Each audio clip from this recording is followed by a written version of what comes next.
If you want to learn more about effective management, head over to madsingers.com and sign up for my free management training. Welcome to the Mad Singers Management Podcast from madsingers.com, where entrepreneurs and business managers learn and share. If you like the show, don't forget to leave a review. Hello, and welcome back to the Mad Singers Management Podcast. Today, we are joined by none other than Dr. Emil Goliath. Welcome, Emil. Thank you so much, Mads. It's a pleasure to be on here and talk to you guys.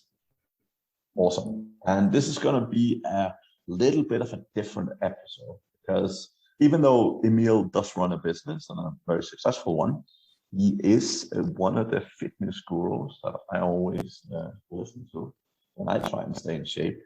Not sure I'm always super successful with it, but at least I wanted to bring Emil on the podcast today just to share lots of hints and tips of how, as a busy entrepreneur, you can make sure to still prioritize your health and still make sure that you're in a good shape, right? So, Emil, just before we jump into it all, would you mind giving the audience a little bit of background about yourself and how you ended up where you're at? Yeah, for sure. So the doctor gave it away somewhat. My background is as a medical doctor, and I've always been through and through medicine from 14, 15, where we did high school exams. I picked the sciences. My dad said, you should be a doctor. I did my A-levels in the UK all around being a doctor, went to medical school at 18, through and through doctor, no debate about it. And then as I progressed through it for a number of reasons, I decided to leave. I worked for 4 years full-time as a doctor. I didn't like the lack of freedom. I didn't like the lack of autonomy. I didn't like what modern healthcare was doing, or rather what it wasn't doing. So all of this kind of came together and caused me to leave. And then over the next kind of 5 years, 2014, 15 to 19, I slowly transitioned from full-time doctor to full-time entrepreneur, health coach, whatever the word is. And in that time, I've been building multiple businesses, traveling a hell of a lot, and figuring out how to live a healthy, optimal lifestyle around a healthy, optimal life. So that's kind of where we're at. Awesome. And many entrepreneurs are obviously people who want to improve and get better and, do amazing things with their life. And one of the things I always look at is the fact that staying alive, obviously, is a benefit. I definitely know plenty of entrepreneurs where it looks like they're trying to work themselves to death. And that's obviously not a great starting point. But I think if we go into it, Emil, like lots of people, if they are, like entrepreneurs are most, if they are working lots and lots of hours, like what's a few sort of good tips and tricks to really stay on track and really stay healthy? Yeah, so the first thing to say is that it's going back to the foundations. Why are we doing what we do? And for most of us, entrepreneurship or business is a vessel for us to enjoy life, right?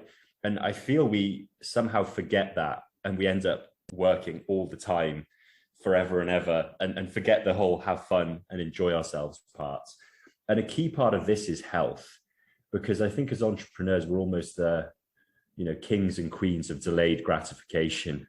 And the problem is at some point we have to receive that gratification. Otherwise we end up dying, as you say.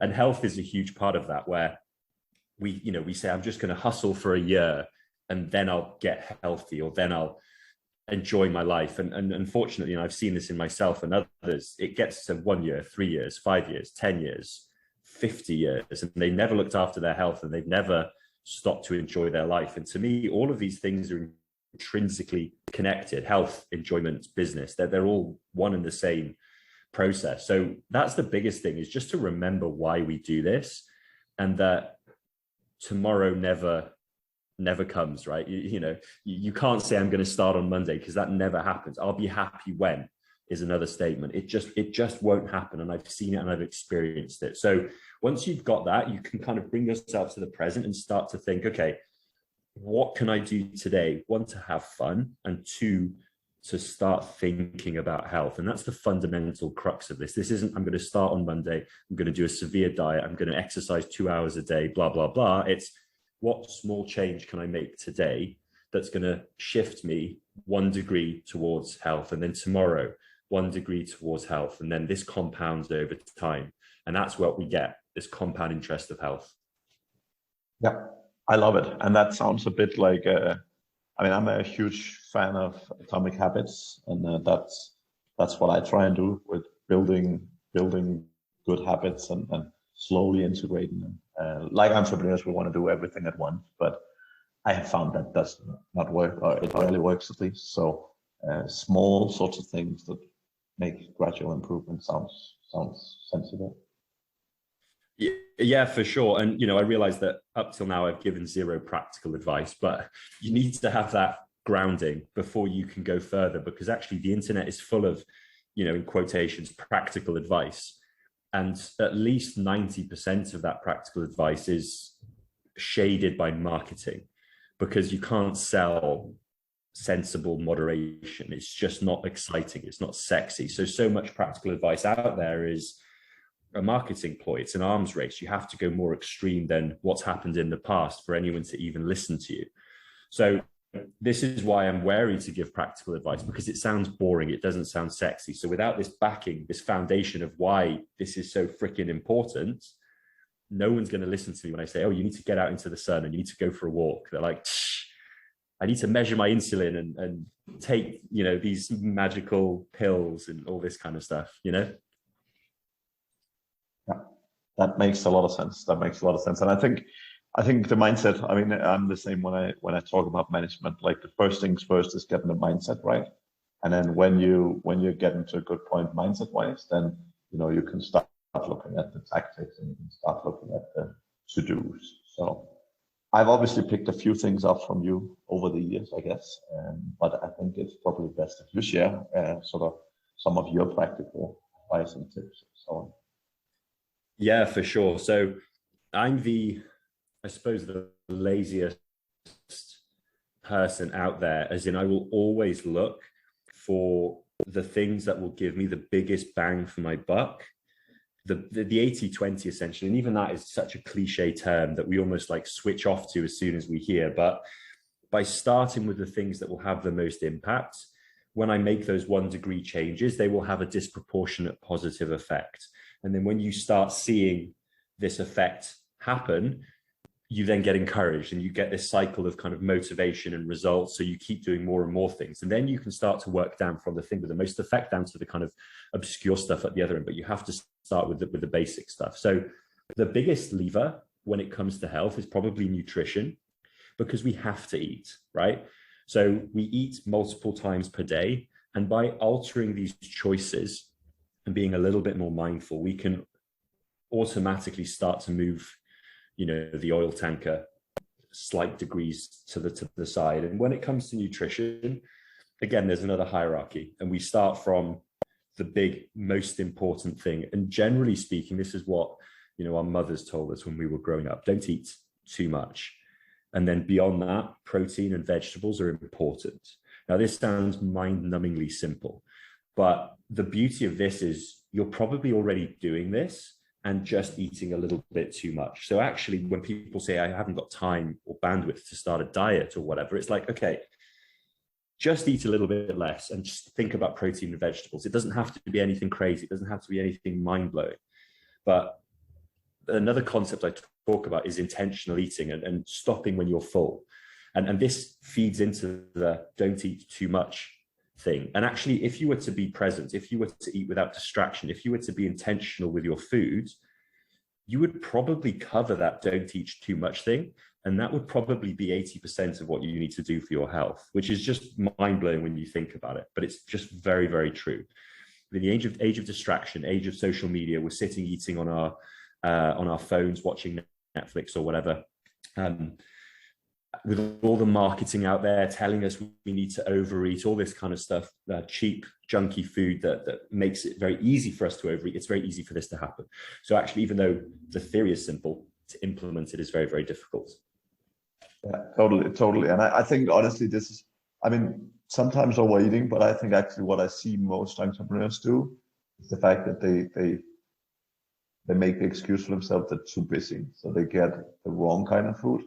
So I mean, I'm sitting in a co-working space right now in Mexico City, and I see people eating pizzas for lunch and burgers for lunch and all this kind of stuff. And again, not saying you should never eat that, but I think one of the fundamentals is that easy is not always right. And I think exactly as you said, like with a little bit more effort, you can often get a lot longer. That's at least what I figured out when I started looking at it and started listening to all your great advice. Yeah, exactly. It's intentionality, because pizza is a great example. Like, pizza is a very tasty food. We eat it because it's tasty. So if you're going to eat pizza, make sure it's good pizza and make sure you're present and enjoy it. Because if you're eating an enjoyable food and not enjoying it, what are you gaining from it? Because you're not gaining a huge amount of nutrition. And if you're not gaining the enjoyment either, you know, that there's something amiss here. So I tend to separate my foods into fuel meals and feast meals. Feast meals are the ones I want to enjoy. I want to double down on them. I want to eat without distraction. I want to really taste every bite, because that is the whole point of that food. And then fuel meals are the ones when I'm in a co-working space, I'm distracted, I'm busy, I just want something 15 minutes so I can get back to work. And those I focus on nutrition, because I'm not going to taste it anyway. So I may as well optimize for what I want. So again, that goes back to protein, vegetables, and don't eat too much. Don't eat 2,000 calories in a 15-minute slot when you don't even taste the food. It's just a waste. It's just pointless. So again, this just comes back to intentionality. And I don't want to just spend this whole kind of podcast talking about nutrition, but one of the best ways to start with intentionality is just to start being aware of what you're eating, and tracking your food can help with that. It's not essential, but it just makes you accountable for what you're eating. And when you're like, oh, wow, I ate 1,000-calorie pizza, 300 calories of potato chips and 300 calories of Coca-Cola, and I didn't even notice it, then you're like, oh shit, okay, that's an issue, And then you can also say, and then I felt like shit afterwards. And you've got, okay, well, that's what I ate, and then I felt like shit, So what did I gain from this? Can I make a change? So you don't need a coach or anyone to tell you this. You can just see what happens when you track data. So that would be my one piece of advice if you want to start doing something. Don't even have a goal. Just start documenting it. Yeah, I think that's super interesting. I mean, I've started tracking, I was about to say, everything I do. So I've struggled a lot with sleep, not necessarily falling asleep, but waking up way too early, a lot. And one of the key things for me that was really beneficial was I got an Oura ring, but there's many ways you can do it, right? But what I started doing was really tracking everything I did and trying to figure out what was the impact on me, because I realized I'm, at least food-wise, I'm very different than most people. So I eat a lot more than most people, and I need to eat a lot more than most people. But reality is that the food that I eat, the kind of food and the time that I eat, make a huge impact on my sleep. And that was something that I spent a lot of time trying to just figure out by, trying different things. But it's so hard to actually measure the impact if you don't have proper data. And it wasn't actually until I started writing down, like, what am I eating? What am I doing? And quite often when I was working out, like, I had sometimes a workout session was great, and sometimes I just felt totally exhausted 5 minutes into it. And I found out as well that was also totally related to food. So now I actually write down, like, anything I eat. I write down the time I eat. I write down what I drink.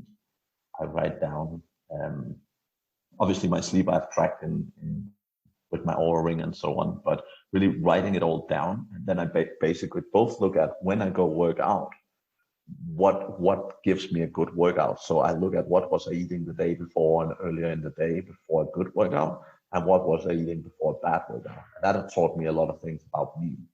I've also learned a lot about sleep in particular, right? Where I basically realized if I eat later than 6:30, it will significantly impact my sleep.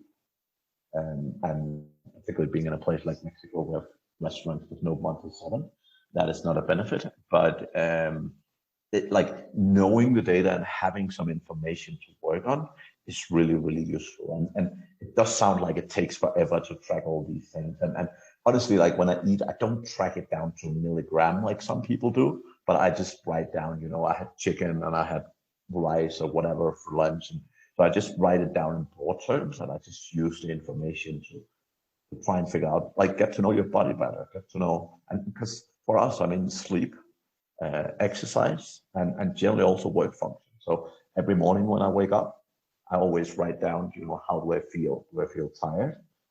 Does my brain feel ready, or does it feel like foggy, or does it feel slow, and so on?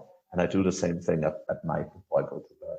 And I felt like, just again, like you say, just the tracking of it makes a huge difference.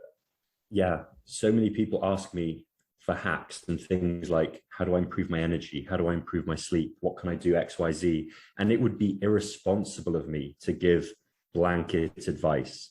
You have to look at the data. You have to see what's happening, because saying cut out all of these foods, it's not effective. It makes it very difficult to stick to, and it's not necessarily true. Whereas if you look at the data, you've got hard facts. And that's essentially the number of problems I've solved with clients, not through any deep science research, just observing when X happens, then Y. I mean, it's basic scientific technique, right? N equals 1. Let's have a look at someone and see what happens, and then make adjustments. And if something doesn't make a difference, then, go back. Like, if you cut something out, it makes zero difference, include it again.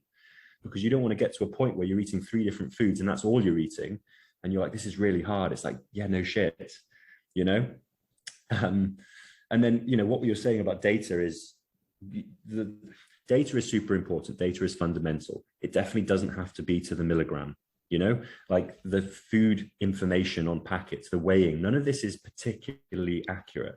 So over tracking is just going to make this more difficult for no benefit. And similar applies to things like the aura. There's a lot of data on this thing, and most of it isn't accurate enough to dictate intervention. Some of it is useful. Use that. A lot of it, like, you're not necessarily going to do anything with the body temperature number, or necessarily even with the REM sleep or the deep sleep. It's just not accurate enough to make real changes. But total sleep, awesome. The readiness score, or HRV, it's a good broad number of what's going on. So don't overinterpret data. And a classic example of this is when you weigh yourself in the morning and you're like, I'm up 3 pounds, 1.5 kilos. What does this mean? Well, probably nothing. Probably that you ate a bit late, or you had a bit more salt, or you haven't gone poop this morning. Like, you're not going to gain that much overnight. So data is great, but you need to interpret it correctly. Otherwise, it will rule your life. And you hear about people being run by their auras. It's like, well, I'm going to have a shit day today because my aura says so. It's like, yeah, you just need to improve your relationship with this data and not let it run you, because then it's not serving you at all. I totally agree. And I think the one thing that makes biggest difference is, like, early on in my career, I was so focused on the hours I was putting in. And I think what makes the biggest difference for me, when I focus much more on my readiness, because the thing is, I mean, like most people, I've had many, many days where I've woken up at 6 o'clock, I've started to work, and, I've worked 10, 12 hours or something. And, I've probably done 4 hours of effective work, right? If I had been in great shape, if I'd had my mindset in the right place and so on. So I think that was probably, like, my readiness and my sort of, my level of sort of focus and my level of ability really to be ready to work. I figured that out and really found out how to get in a good place with that. I think that was probably the biggest game changer overall. Yeah, for sure. You find your own routine, and it's usually unique to you. You find what works for you, and no one can argue with that. Just be open to trying new things, open to things changing over time. And again, that's essentially what I do when I work with people, is we build someone's routine around them and their lifestyle according to their preferences and what works. Like, there's no cookie cutter method for this, whatever the, online Facebook ads or whatever that you're hit with tell you, right? Yeah, that's another thing I got out of it. So I noticed I used to love eating yogurt. I still love eating yogurt. But I had periods of my life where I would eat like half a liter or a liter of yogurt for breakfast. And I didn't notice this as a thing. I didn't feel bad, or it wasn't anything. But when I started tracking the data, I just realized, like, my sleep at nighttime, even for from eating yogurt at breakfast suffered big time. And I actually figured out that I was lactose intolerant. Not crazy, but I had some. And the whole thing is many people out there are intolerant to certain kinds of food, but they don't know. Because again, like you don't figure out if you don't track. So actually one thing I would really recommend people, in the UK at one point, I went to do a food intolerance test and it literally took 15 minutes and cost like $50 or something. But I thought it was a great way of doing it, because that way, you know, if there is things that you're not consciously aware of being intolerant to, you can figure that out pretty quickly and so on, right? But definitely just tracking the data, figuring out what it tells you, and over time you will learn to work with it. And for me as well, it also makes me think more about what I eat. Like if I've always tried in a good way to compensate with sweet stuff, right? So I used to eat a ton of cakes, and I used to eat a ton of unhealthy stuff, just because I got so bored of eating. I need to eat a lot to maintain weight, so I got so bored of eating healthy food. But the thing is, when I realized what the impact sugary foods had on me, you get the sugar high straight up, but then, you know, later on in the day, and again, your sleep and so on, just significantly impacted. It made it much easier for me to be conscious, aware, and cut down. Yeah, for sure. And just a point to flag on the food intolerance tests, there's a number of different types, and the IgG intolerance test can sometimes, it's sometimes less about intolerance and more just about a natural response. So an IgE test will show intolerance. An IgG test might just show a natural response. So if you get it and it's like all of these foods are red for you, then just be careful, because it doesn't necessarily mean that you can't eat all of them, because you will pretty much end up with very little left. And you'll be like, well, some of these are my favorite foods. So just be careful. And again, test. Like if you have something and you feel amazing, then be open to the fact that it's probably not an issue. If you have something you feel like shit and this test has highlighted that for you, amazing.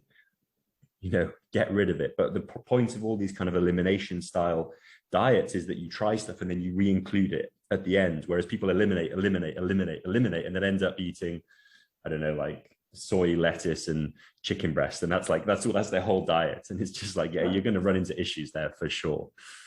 Definitely. And I think that's a big thing as well for me in particular. I mean, I'm very comfortable eating the same food again and again and again. And I'm definitely a habit creature that could easily do something like that, right? But it's also important to just understand the nutrition and the whole thing of, just because you eat healthy food doesn't mean if you eat the same food every day for a month that's necessarily healthy, because the variation and so on is also important. Yeah, the variation allows you to hit vitamins, minerals, a wide variety of food. So yeah, it is worth doing. And what, again, I split into fuel and feast. So my fuel meals are quite uniform. They're very, very similar. They're very easy, because I want to reduce decision fatigue. Like I wear black all the time. I eat very similar foods for my fuel meals. And sometimes when I go to a new place, I'll go on Uber Eats and identify 2 or 3 set meals for my fuel meals. So I can just go in and order them. I don't have to think. And then feast meals, I go ham. I have whatever I want, and that adds in a lot of variety to it, and also a lot of enjoyment, which adds to sustainability. Because if you are eating the same food all the time, you can build up cravings. And some people can, they're machines, they're robots, it works really well. But for some people, that restriction can be difficult. Totally. So one of the other things my Oura Ring tells me all the time, Emil, is the fact that I've been sitting down for an hour and I should do something. What should I do? So when I'm sitting in my office and I'm been sitting having a 1-hour amazing podcast with someone like yourself, what should I get up and do afterwards? Yeah, that's a great point. And the Oura and a lot of other devices are good for that. They kind of prompt us to move. So they say sitting is the new smoking or whatever. But fundamentally, as humans, we are mammals, animals. We're built to move. We're supposed to move a lot. And not necessarily any particular modality. We just need to move and not be sat, hunched, shoulders over, neck down, hamstrings short, hunched over a laptop. We should be walking, moving, stretching muscles, moving our blood around the body, heart beating, all this kind of stuff. So movement is essential for health. Therefore, movement is essential for a happy peak life. So you need to do something. And the best way to identify this is find something you enjoy and find something that isn't going to get you injured, and then build it into your routine on a regular basis. Now, that's kind of the exercise portion of this, where you're picking activities to do a number of times per week.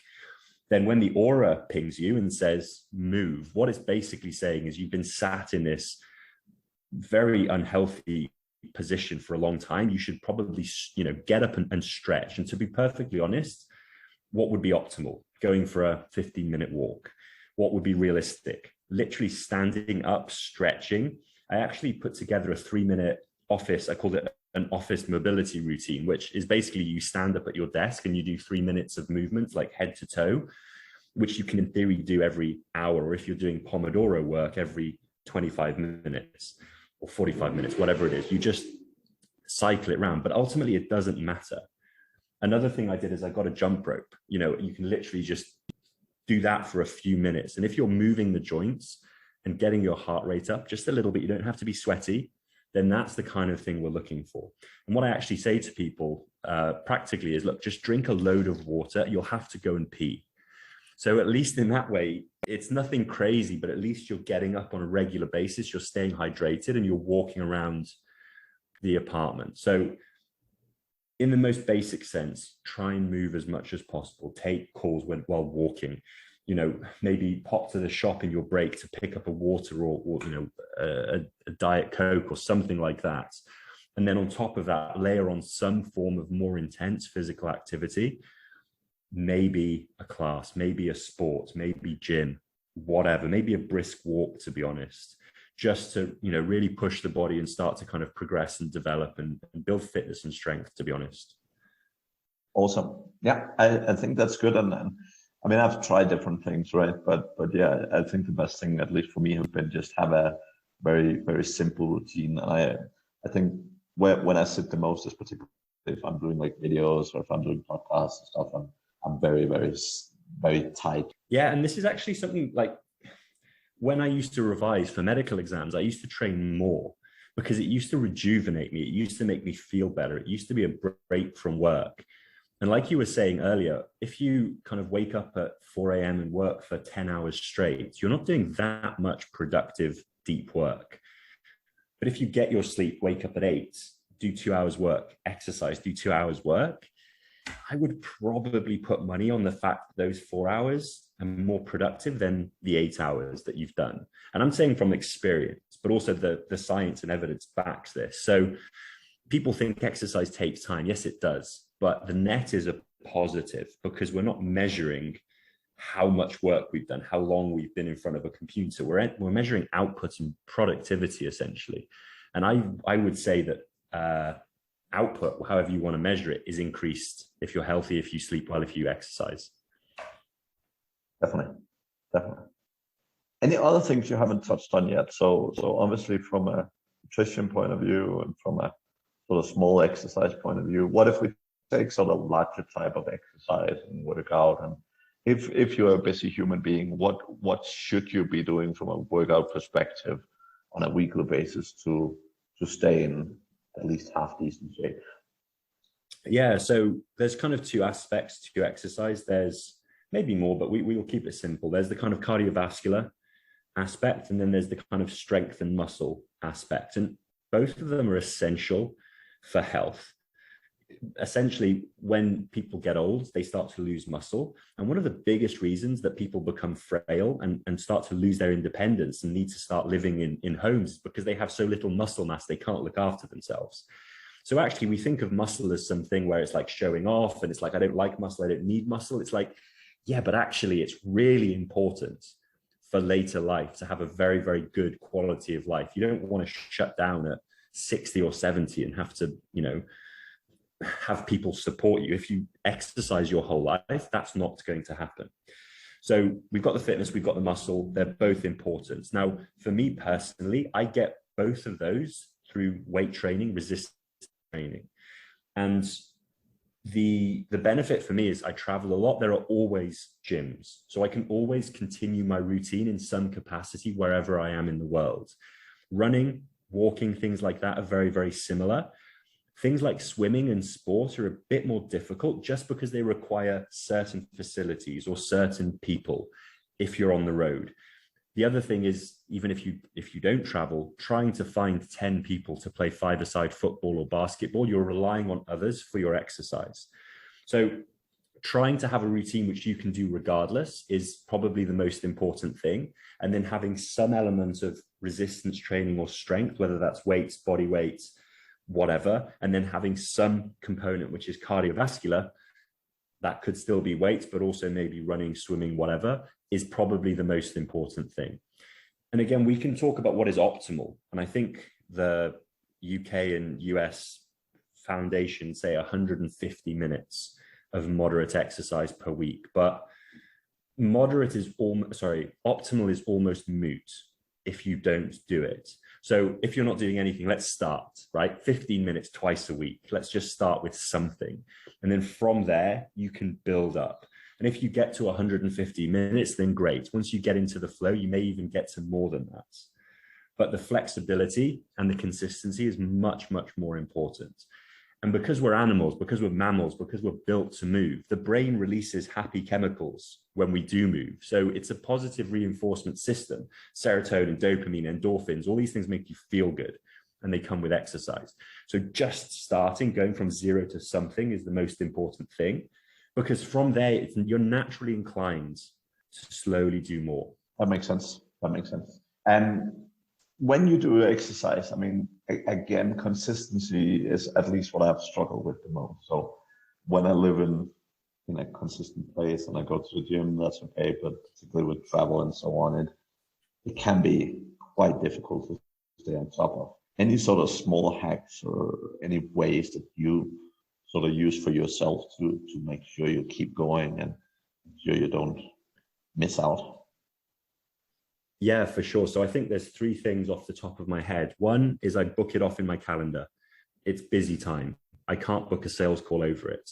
And it's not just gym time. It's the 30 minutes to get there and it's the 30 minutes afterwards. So it's a 2-hour block every day. And I just move it up and down according to my timetable, but it's there. It has to fit somewhere. And when I'm in one place in Lisbon, it's the same time every day. So I just get into a routine that I just don't do anything during that time. The other thing is to hire a trainer or have a training partner or do a class where there's some sort of social accountability for you to turn up. And it doesn't have to be drastic, like a class might be $5 or $10, but it's still enough. It's still enough to tip you over the edge to think, well, I've already paid for it. I have to go. Or you tell someone, I'll see you at the class at 12 o'clock on Tuesday. And then again, you're letting someone down if you don't. So these are just little psychological hacks which can help. And then the third thing is I make sure that my training is flexible enough so that it's not 0 or 100. It's not, if I don't train 6 days a week, then I'm going to train 0 days because everything is there's no point, right? So I have a very flexible workout, which means that I can train 6 days a week back to back. Or I can train 3 days a week and it might be Monday, Tuesday, Wednesday, and then I can't because of travel or whatever else. But it means out of 52 weeks, probably 50 of them, I'm training at least 3 times, which build that up over 3 years, 5 years, 10 years, means I'm making progress. Whereas training super hard for 6 weeks or even 6 months and then doing nothing for a period, you're probably not getting anywhere. And this is where people start to say, I'm a hard gainer. This doesn't work. I can't really figure this out. It's like, you just need to be more consistent. We can figure out intensity optimization, blah, blah, blah, but consistency is underpins everything. That's definitely been my main challenge over the years. So I've had periods. I mean, a couple of times I've been lucky enough to live in buildings with a gym, and I know it myself when it takes me a minute to get to the gym, I go every day, no problem. I also know that when I need to figure out where is the gym and I need to sign up and I need to do all that stuff, that definitely makes it harder for me. So, but yeah, you're right. I mean, consistency is definitely key. Yeah, it's the same with everything. You need to build the pyramid from the foundation. And that's the most basic sense of the thing. But for entrepreneurs, for high performers, it's difficult to accept the 80-20, to accept just doing 20%, because it doesn't feel like anything. And when you're motivated, you want to go to 100. And then when you're not motivated, you want to go to 0. And when I propose, look, just 20% consistently is enough, it doesn't sit well with people. They don't like it. They want to do hard 75 or something where they're really challenged. And I'm like, do you know what's hard? Being consistent for 5 years. That's hard. Give me 20% for 5 years and you're going to win. Going crazy for 75 days. It's not going to achieve anything, I'm sorry, apart from an Instagram story and a pat on the back at some point, maybe, if you succeed. Depends what you want. Makes sense. Makes sense, Emil. Makes sense. So, well, a book I read many years ago, I think, was The 4-Hour Body by Tim Ferriss. And he was a super fan of kettlebells. And I have to be honest, when I travel with 12 kilos. And the thought of a 10, 15 kilo kettlebell dragging that around the world is not very something that amuses me. So have you read the book, and anything that you sort of taken away from it? So the 4-Hour Work Week is the original book I read to get me on this road. And I'm sure this is the case for a lot of people. And as entrepreneurs, we know that some of the stuff in that book is great advice. Some of it is great stories. And overall, Tim is a great marketer. Very similar for the 4-Hour Body, perhaps with a little bit less good advice. He's awesome. I love his stuff, but he's very intelligent, and he takes the science of health to the limits. And he's packaged it in such a way that it sounds very, very appealing. Now, kettlebells, I have no issue with. I'm a huge fan of kettlebells. I did an instructor thing many years ago. I like them. They're fine. But a lot of what he says in the book is kind of a very nice narrative backed by kind of cherry-picked science. And to be honest, if that gets you to do it, amazing. It's just overly restrictive and overly specific for what it needs to be. And certainly with the training, if you want to gain muscle, my advice would be, instead of reading entrepreneur productivity self-help books, is to look at the people out there who are building and gaining muscle all the time, professional athletes, bodybuilders. They don't train for 15 minutes 4 times a week or whatever Tim Ferriss recommends. So if you're struggling with muscle and you're like, yeah, but I'm doing everything he says, he's not the professional at building muscle. And just to note, that thing that he did where he gained 28 pounds in 12 days or whatever he did, I mean, there's just so much wrong with that. Let's not even go into it. Let's just say that it's fiction. Right. Okay. Yeah. We all have easy dreams. And he sells them well. I love it. I literally love it. I was reading it and I was like, I see what you did there. This is excellent. Awesome, Emil. Awesome. Right. This has been a great chat, and I really hope there's something for the audience to take away. So if people are eager to both get their nutrition, but also work out and so on, get moving with that and have the best support they can find, which is obviously you, what's the best way to get in contact with you and find out more? So the easiest way is my website is dremil.com. But if you want just to kind of follow me and see what I'm about, then Dr. Emil, DREMIL official. So Dr. Emil official on Instagram is probably the easiest, just for watching from afar and making sure that I'm not a loony. I'm not sure about that one, but fair enough. Fair enough, Emil. Excellent. To the audience, thank you very much for hanging on all the way to the end. We'll be back again next week. So see you then. Thank you for listening to the Mad Singers Management Podcast. Please leave a review. It means the world to us. You can also learn more about management at madsingers.com.